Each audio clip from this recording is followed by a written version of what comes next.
பேரறிஞர் அண்ணாவின் 116வது பிறந்த நாளையொட்டி அண்ணா சாலையில் உள்ள அவரது திருவுருவப் படத்திற்கு அதிமுக பொதுச் செயலாளர் எடப்பாடி கே பழனிசாமி மலர் தூவி மரியாதை. அண்ணா சிலைக்கு கீழே உள்ள திருவுருவப் படத்திற்கு முன்னாள் அமைச்சர்கள், நாடாளுமன்ற சட்டமன்ற உறுப்பினர்களும் மலர் தூவி மரியாதை செலுத்தினர்.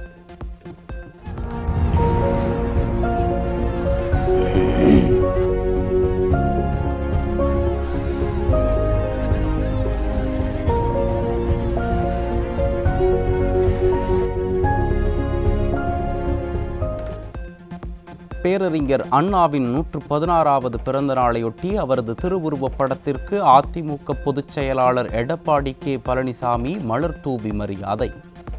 சென்னை பசுமை வழிச்சாலையில் உள்ள செவ்வந்தி இல்லத்தில் மலர்களால் அலங்கரித்து வைக்கப்பட்ட அண்ணாவின் திருவுருவப் படத்திற்கு மரியாதை.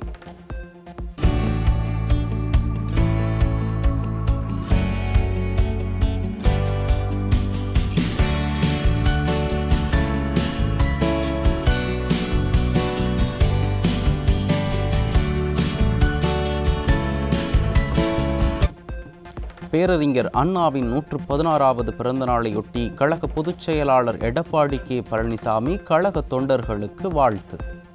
அதில் இந்திய நாட்டின் மாநில அரசியல் களங்களில் இன்று வரை தமிழ்நாடு தனித்துவமாக திகழ காரணம் நம் யுகத்திற்கான அரசியல் பாதையை வகுத்து தந்த அரசியல் பேராசான் அண்ணா என புகழாரம். தமிழ்நாடு என்று சொல்லும் போதெல்லாம் நம் நினைவில் வரும் திராவிட இயக்கத்தின் கொள்கை தீபம் பேரறிஞர் பெருந்தகை அண்ணா என பெருமிதம். சமத்துவ சமுதாயம் காண அண்ணா வழியில் அதிமுக ஓயாது உழைக்க உறுதியேற்போம் என அதிமுக பொதுச் செயலாளர் எடப்பாடி கே பழனிசாமி சூளுரை. பேரறிஞர் அண்ணாவின் 116வது பிறந்த நாளையொட்டி கோவையில் பேரறிஞர் அண்ணாவின் சிலைக்கு அதிமுக தலைமை நிலைய செயலாளர் SP வேலுமணி மாலை அணிவித்து மரியாதை. தேமுதிகவின் நிறுவன தலைவர் விஜயகாந்தின் புதல்வர் விஜயபிரபாகரனும் நிகழ்ச்சியில் பங்கேற்பு.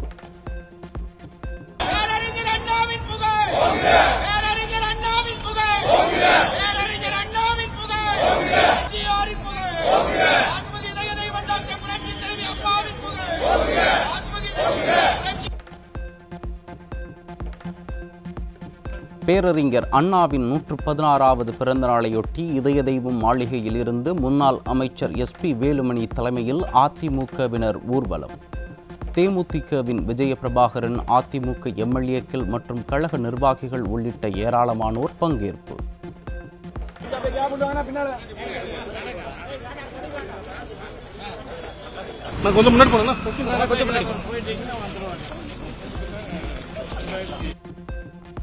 வரும் 2026 சட்டமன்ற தேர்தலில் அதிமுக கூட்டணி மகத்தான வெற்றி பெற்று ஆட்சி அமைக்கும் என முன்னாள் அமைச்சர் SP வேலுமணி திட்டவட்டம். கடந்த 10 ஆண்டு கால அதிமுக ஆட்சி காலத்தில் ஏராளமான திட்டங்கள் கொண்டு வரப்பட்டதாக பெருமிதம். இன்றைக்கு மக்கள் சட்டமன்ற தேர்தலை எதிர்பார்த்து கொண்டிருக்கிறார்கள். அதிகமான திட்டங்கள் தந்து கோவை மாவட்டத்துக்கு 50 ஆண்டு இல்லாத வளர்ச்சியை தந்த சாலைகள், பாலங்கள், கூட்டுக்குடி திட்டம், அத்தனை திட்டம் மத்திய திட்டம் ஏற்பட்டு உருவாக்கும் என்று பல்வேறு திட்டங்களை தந்த முன்னாள் முதலமைச்சர், எதிர்க்கட்சி தலைவர் எடப்பாடி அவர்கள் முதலமைச்சராக வர வேண்டும், மீண்டும் திட்டங்களை எல்லாம் தர வேண்டும் என்று மக்கள் எதிர்பார்த்துக் கொண்டிருக்கிறார்கள். பேரறிஞர் அண்ணா பிறந்த நாளையொட்டி அதிமுக பொதுச் செயலாளர் எடப்பாடி கே பழனிசாமி பங்கேற்கவிருந்த பொதுக்கூட்டம் ஒத்திவைப்பு. மாவட்ட கழக பொருளாளர் ஜாவித் அகமது மறைவை அடுத்து பொதுக்கூட்டம் ஒத்திவைக்கப்படுவதாகவும் வரும் 21ஆம் தேதி பொதுக்கூட்டம் நடைபெறும் எனவும் தலைமை கழகம் அறிவிப்பு. கிருஷ்ணகிரி மாவட்டம் பாறையூர் கிராமத்தில் காய்ச்சலால் 100க்கும் மேற்பட்ட கிராம மக்கள் பாதிப்பு. விடியா சுகாதாரத்துறையோ மாவட்ட நிர்வாகமோ கண்டுகொள்ளவில்லை என கிராம மக்கள் கடும் குற்றச்சாட்டு. காசிமேடு மீன் சந்தையில் மீன் வாங்க திரண்ட சென்னை வாசிகள். புரட்டாசி மாதம் துவங்க 2 நாட்களே உள்ள நிலையில் போட்டா போட்டியில் மீன் வாங்கி உற்சாகம்.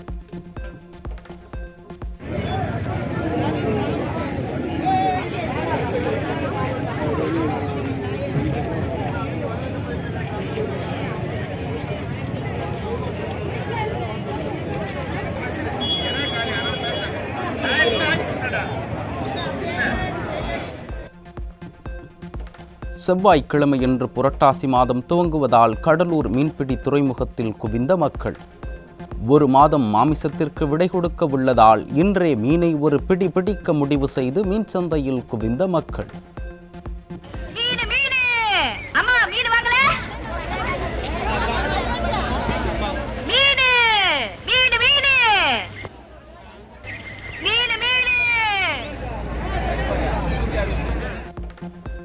செங்கல்பட்டு மாவட்டத்தில் சாலை பணியில் ஈடுபட்டு வரும் தனியார் நிறுவனத்தை செய்யூர் எம்எல்ஏ பனையூர் பாபு மிரட்டியதாக கூறி உயர்நீதிமன்றத்தில் வழக்கு.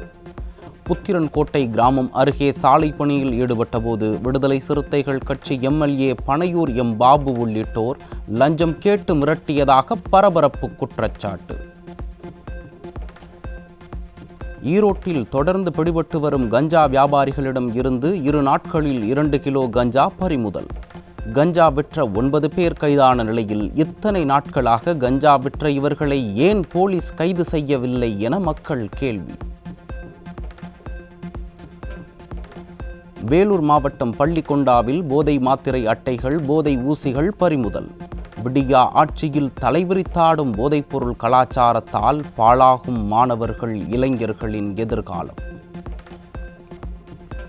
நீலகிரி மாவட்டம் கோத்தகிரி பகுதியில் 8ஆம் வகுப்பு மாணவிக்கு தனியார் பள்ளி ஆசிரியர் பாலியல் தொல்லை. விடியா ஆட்சியில் மாணவிகளை பள்ளிகளுக்கு அனுப்பவே தமிழக மக்கள் கடும் அச்சம். விழுப்புரம் மாவட்டம் வானூர் அருகே அரசு பள்ளியில் 11ஆம் வகுப்பு பயிலும் மாணவி இளைஞரால் கர்ப்பம். பள்ளிகளுக்கு செல்லும் மாணவிகளுக்கு தொல்லை தரும் இளைஞர்களுக்கு பாடம் புகட்டாமல் விடியா அரசு மெத்தனம். விடியா மாடல் ஆட்சியில் சென்னையில் மட்டும் ஜனவரி மாதம் முதல் தற்போது வரை சைபர் குற்றங்கள் தொடர்பாக 1679 வழக்குகள் பதிவு. 1589 நிதி மோசடி தொடர்பான வழக்குகளில் மட்டும் சுமார் 189 கோடி ரூபாயை இழந்த மக்கள். திறமையற்ற ஆட்சியில் கொலை, கொள்ளை, வழிப்பறி மற்றும் பாலியல் வன்கொடுமை சம்பவங்களை தொடர்ந்து சைபர் குற்றங்களும் அதிகரித்த அவலம். எதிர்க்கட்சித் தலைவர் கூறுவது போல் பொம்மை முதல்வரை போல் காவல்துறையும் கும்பகர்ண தூக்கத்தில் இருப்பது மீண்டும் அம்பலம். கடலூர் மாவட்டம் வேப்பூர் அருகே 2 டாலர்ஸ் லாரி 2 கார் மோதி விபத்துக்குள்ளானதில் 8க்கும் மேற்பட்டோர் காயம். சாலையின் குறுக்கே சென்ற லாரியும் எதிரே வந்த மற்றொரு லாரியும் மோதிய நிலையில் அடுத்தடுத்து 2 கார்கள் லாரி மீது மோதி கோர விபத்து.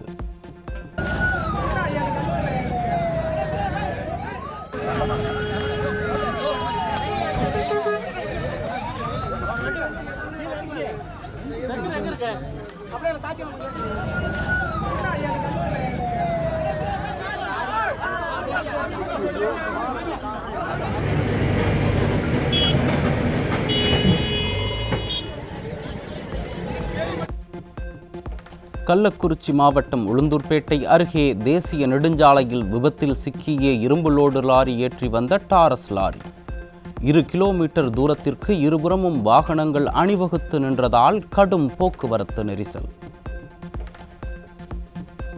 கள்ளக்குறிச்சி மாவட்டம் அரசம்பட்டு கிராமத்தில் மாரியம்மன் கோயில் தேர் திருவிழாவின் போது 2 தரப்பினரிடையே மோதல். தேர் நிறுத்தப்பட்டதால் போலீசார் தடியடி நடத்தி அரை மணி நேர பேச்சுவார்த்தைக்கு பின் மீண்டும் தேரோட்டம். திருவண்ணாமலை மாவட்டம் வேங்கிக்கால் பால் குளிரூட்டும் நிலையத்தில் பால் பாக்கெட்டுகள் உற்பத்தி செய்யும் இயந்திரம் 2 ஆண்டுகளாக காட்சிப் பொருளாக இருக்கும் அவலம். சுமார் 3 கோடி ரூபாய் மதிப்பீட்டில் வாங்கப்பட்ட இயந்திரம் குறித்து பால்வளத்துறை அமைச்சருக்கு தெரிய வராதது எப்படி என தமிழ்நாடு பால் முகவர்கள் தொழிலாளர் நல சங்கம் கேள்வி. கன்னியாகுமரியில் தொடர் விடுமுறையை கொண்டாட குவிந்த சுற்றுலா பயணிகள். ஓணம் பண்டிகைக்காக கேரள மக்களும் வருகை தந்ததால் மக்கள் கூட்டத்தால் திணறும் குமரி கடற்கரை. நிதி மோசடி விவகாரத்தில் ஒட்டுமொத்த வங்கிக் கணக்கை முடக்குவது சரியல்ல என சென்னை உயர்நீதிமன்றம் கருத்து. மோசடிக்கான தொகையை மட்டும் முடக்க வேண்டும் என்பதே சட்ட விதி என்பதை சுட்டிக்காட்டிய நீதிபதி ஜெயச்சந்திரன். உத்தரகண்ட் மாநிலம் செட்டல்கோட் பகுதியில் பயங்கர நிலச்சரிவு. ஆன்மீக சுற்றுலாவிற்கு சென்று மலைமேல் சிக்கிய 30 தமிழக பக்தர்கள் ஹெலிகாப்டர் மூலம் மீட்பு. எங்கள் அப்பா வசந்தா ரவிகிருஷ்ணன் 2 பேரும் கடந்த செப்டம்பர் மாதம் உத்தரகாண்ட் மாநிலம் ஆதி கைலாஷ் போகிறேன்னு சொல்லி கிளம்புனாங்க சார். ஆன்மீக சுற்றுலா அவங்க கூட 30 பேர் போயிருக்கிறாங்க. ஆதி கைலாஷுக்கு போய் தரிசனம் பண்ணிக்கிட்டு திரும்பி வர வழியில் தவாகட்டுங்கிற இடத்துக்கிட்ட நிலச்சரிவு ஏற்பட்டுச்சான். அவங்க எந்த நிலைமையில் இருக்காங்க எல்லாம் 30 பேரும் தெரியல. நாங்கள் ரொம்ப பதட்டத்தில் இருக்கிறோம். இந்த அரசு உதவி எங்களுக்கு தேவை. கொல்கத்தாவில் பயிற்சி மருத்துவர் பாலியல் வன்கொடுமை செய்யப்பட்டு கொலை செய்யப்பட்ட வழக்கில் ஆர்ஜிகர் கல்லூரி முன்னாள் முதல்வர் கைது. முதல் தகவல் அறிக்கை தாமதமான விவகாரத்தில் காவல்துறை அதிகாரியையும் கைது செய்தது சிபிஐ. ஏமனில் இருந்து 2000 கிலோமீட்டர் பயணித்து இஸ்ரேலை தாக்கிய பாலிஸ்டிக் ஏவுகணை. தாக்குதலில் பற்றி எரிந்த மேம்பாலம் மற்றும் கட்டடங்கள். ஸ்பெயின் நாட்டில் பரவி வரும் பயங்கர காட்டுத்தீ. பிரான்ஸ் எல்லையிலும் காட்டுத்தீ பரவும் அபாயம் உள்ளதால் தீயை அணைக்கும் முயற்சிகள் தீவிரம். சீனாவை தாக்க தயாராகி வரும் பெபின்கா சூறாவளி புயல் ஷாங்காய் நகரை தாக்கும் என்பதால் மக்களுக்கு எச்சரிக்கை.